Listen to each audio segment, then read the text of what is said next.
तो मैंने कहा चलेगी मेरे साथ, तो चलिए वो आ गई। फिर जब से मेरे पास काम करती है, मैंने बहुत काम कराया उससे, अभी भी है मेरे पास, अच्छे से काम करती है। तो आप अगर परेशान नहीं करती? इंट्यूशन थोड़ा बहुत करती है, जैसे आपके ना चाहने के बाद भी आपको जवाब देगी फालतू के लोगों के बारे में। अब जैसे मैंने आपका देखा ना, मुझे घर तक आपके बारे में पता चलता रहेगा।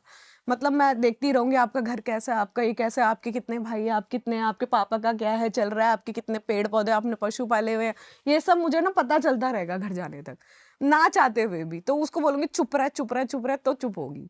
तो आप अच्छे काम भी करा सकते हैं इन चीजों से, जरूरी नहीं है। लेकिन आजकल ना सब नेगेटिव ही लेते हैं। तंत्र हमेशा बुरा नहीं होता, लोगों ने ब्लैक इमेज बना रखी है, अच्छा भी होता है आप चाहो तो। लेकिन मगर जो करने का तरीका है ना, वो बिल्कुल अच्छा नहीं होता। तो वो जो मुर्गे की बलिया आप देते हो, आप सोचो काला मुर्गा लेके शमशान में जाने के लिए पहली बात तो बहुत ज्यादा हिम्मत चाहिए।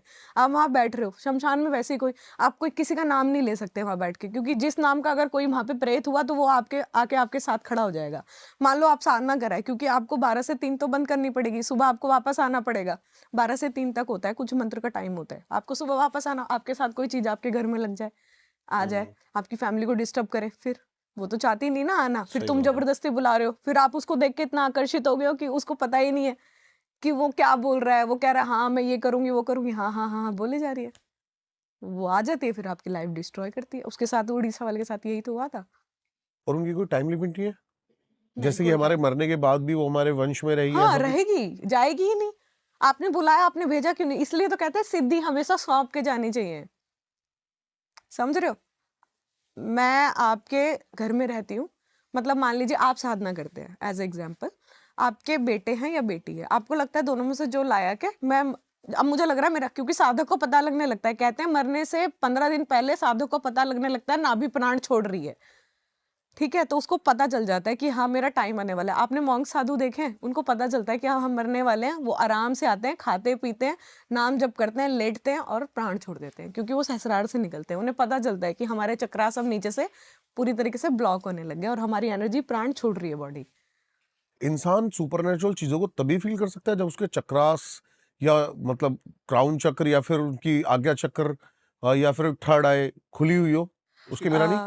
प्लस पॉइंट हाँ, पहले आपकी एक्टिवेट होनी चाहिए, आपकी थर्ड आई एक्टिव होनी चाहिए, क्योंकि देव दर्शन के लिए दिव्य दृष्टि की जरूरत होती है। और थोड़ा बहुत आपने कुछ करा होता है, जैसे मेडिटेशन किया होता है, अपने आप को लाइट करना जरूरी है अगर आपको किसी और डायमेंशन से जुड़ना है। तो आप हैवी रहेंगे तो आपके कुछ महसूस नहीं होगा। अब कुछ लोग कहते हैं हम मानते नहीं, तो उन्हें महसूस भी नहीं होता, क्योंकि वो एंटर ही नहीं होने देते अपनी बॉडी में। अब हम जब पूरे साल पढ़ाई करेंगे तभी तो उसका एग्जाम दे पाएंगे ना, किसी भी चीज का हो, चाहे अब ज्योग्राफी पढ़ोगे, आप ज्योग्राफी के बारे में बता पाओगे, आपने पढ़ाई नहीं तो आपको पता कैसे चलेगा। अब मुझे समझने के लिए पहले पढ़ाई करनी पड़ी ना, 3 साल लगे मुझे इन सब चीजों को समझने में, हालांकि दिखाई मुझे बचपन से ही देता था। 3 साल लगे सीखने में, फिर पता चला धीरे धीरे ये होती है, फिर खुद ही एंटिटी आने लग गई। आप जब तक दरवाजा नहीं खोलोगे आपके घर में कोई क्यों आएगा? वो चीजें जरूरी है। तो हाँ एक्टिवेशन होनी जरूरी है, लेकिन अगर आप पिछले जन्म से साधक रहे हैं और इस जन्म में आपने कुछ नहीं जपा, तो भी आपको महसूस होगा। समझ रहे हो? आप 5 लोगों का ग्रुप हो, एक ही बंदे को दिख रहा है, 4 को नहीं दिख रहा, तो मतलब कहीं ना कहीं आपने कुछ किया हुआ है ना पीछे, हुँ। अच्छा या बुरा, जो आपके साथ आया हुआ है वो चीजें। सबसे आसान किसे है सिद्ध करना? प्रेत को? बजरंगबली, बजरंगबली सबसे बजरंगबली जी को? आसान। प्यार से बुलाओ, प्यार से आते हैं, आराम से आपको प्रोटेक्ट करते हैं। इतने भावहीन है, आप बस नाम लेके को बुला लो, वो आ जाते हैं। और नेगेटिव एंटिटीज़ में? यक्षिणी, नेगेटिव अप्सरा या फिर अप्सराएं आ जाती हैं आराम से, प्रेत? मगर प्रेत तो आपको हर जगह ही मिलेंगे। आप कहीं भी बैठ के साधना करो, आपको मुक्ति के कारण आपकी बॉडी चमकने लगती है। जब आप जप करते हैं, आप 2 महीने जप करो, आपकी बॉडी चमकने लगेगी, मतलब आपका ओरा चमकने लगेगा। तो नेगेटिव आप देखो, आप जीते जीते कोई जप करता नहीं, मरने के बाद मोस्टली सब भूत ही बन रहे हैं। अब दुनिया पितर पूज रही है। अब आपको कैसे पता आपके पितर साफ हैं कि बुरे हैं? आपको कैसे पता? मरने के बाद इंसान को खुद ही नहीं पता होता कि हम अच्छे प्रेत बने या हम बुरे प्रेत बने। हम तो बच्चे पक रहे हैं हुँ। किसी को भी, अब उसको दिक्कत हो रही है नहीं दिक्कत हो रही, वो तो उसको पता है ना। अब दुनिया प्रेत पूज रही है, पितर पूज रही है, आपके पितर मेरे लिए भूत है, मेरे पितर आपके लिए भूत है, तो कौन से पितर कहाँ के पितर है? दुनिया पूज रही है, जा रही है, गया जी पूजा करने लगी।